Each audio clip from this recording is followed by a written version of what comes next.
So I want to talk to you today about helplessness. Helplessness is the first thing that we feel in life, and sometimes it's the first thing we feel when anything changes. And I know that right now there's probably a lot of us who are feeling helpless. For creatives, I think it's very natural to be aware of the world around us and the many pieces over which we have zero control. And when we realize how little control we have in life, we feel helpless. But the truth is, we have control over almost nothing. Control itself is an illusion. And what we have to do is learn to accept our feelings of helplessness and find what we can control and go from there. We've only just begun. Hello, and welcome to another episode of Be Positive, the worst blog with the best of intentions. I am here to try to help creatives like me and like you to feel confident, happy, and fulfilled in how they choose to spend their time. I'm not going to make you a famous artist. I'm not going to make you depressed. I'm going to make you somewhere in the middle where you're just happy to be artistically expressing yourself, or hopefully just happy doing what you want. Today, I'm talking about helplessness. A feeling that I think is probably very pervasive among the creative community in America right now. As I do, and I share with you the ways in which I deal with helplessness, you're going to hear a lot of noise. A lot of noise. I filmed near an airport. And you're going to hear that. And I'm helpless to change that. Could I clean the audio? Maybe. Could I clean the audio and edit a new book trailer and promote my book and pick up my daughter from school and everything else? Not in the amount of time that I want to. So today, you can practice dealing with the helplessness. Whenever you hear those airplanes go overhead, just think, boy, I bet that frustrates Patrick. I don't need to let it frustrate me. And then just keep going. All right, you ready? You ready to learn to deal with your helplessness? All right. One of the things we can control is how we act. Two things that used to always make me feel helpless was first the fact that I struggled with my anger, and no matter how hard I tried, that anger would bubble up from time to time. The other thing that made me feel helpless was people would assume I was angry even if I wasn't, because I had a reputation for being angry, and that made me feel like resisting my anger was pointless. If people were going to think I was angry anyway, I would feel helpless and then resign myself to anger. I say that because I had to decide how I was going to start acting regardless of how people perceived me. And for me, that was to try to treat people with an abundance of courtesy and kindness and hopefully patience. And that way I know that if someone treats me like I'm angry or treats me like I'm being hostile, that I can safely assume that this is something going on with that person and not something I control. And something that I can focus on is that I'm doing the right thing and I can focus there.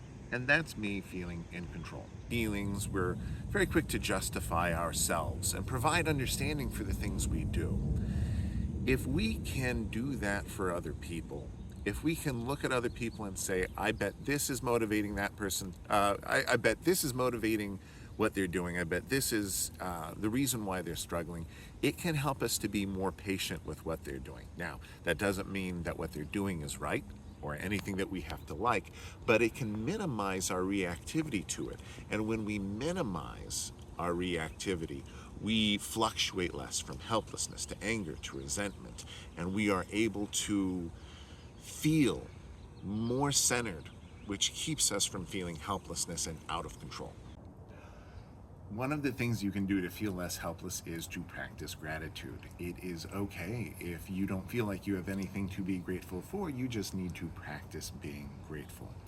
I suffer from sleep apnea, and not infrequently I wake up in the middle of the night unable to breathe. And let me tell you something, I've come to be very grateful for every breath I take.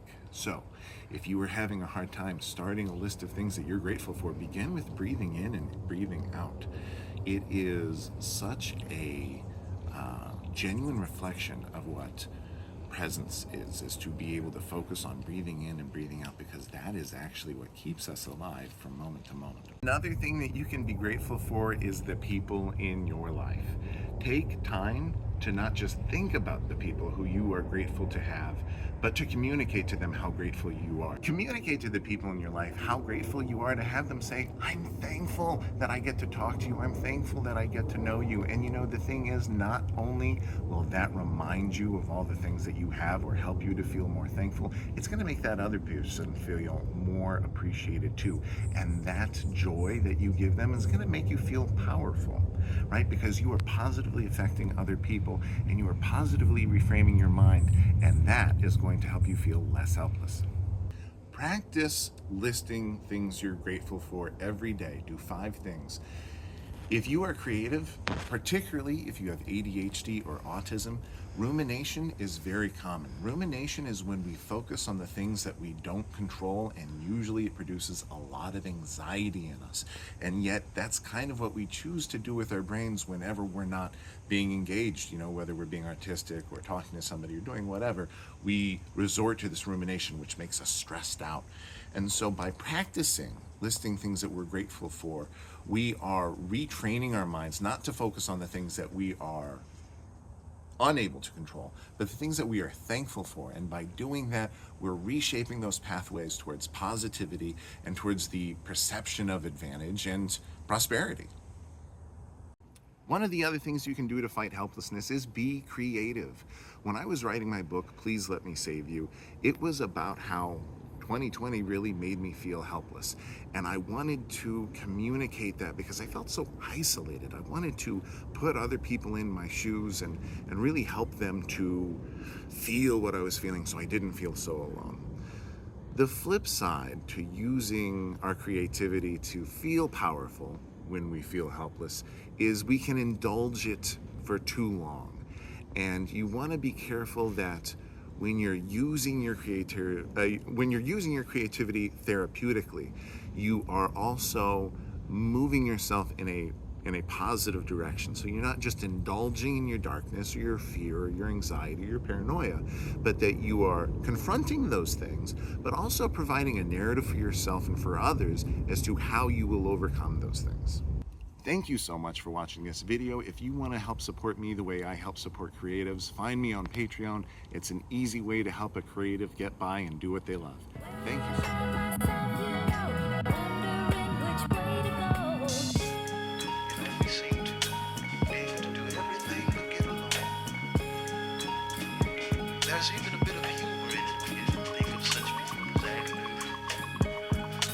There's something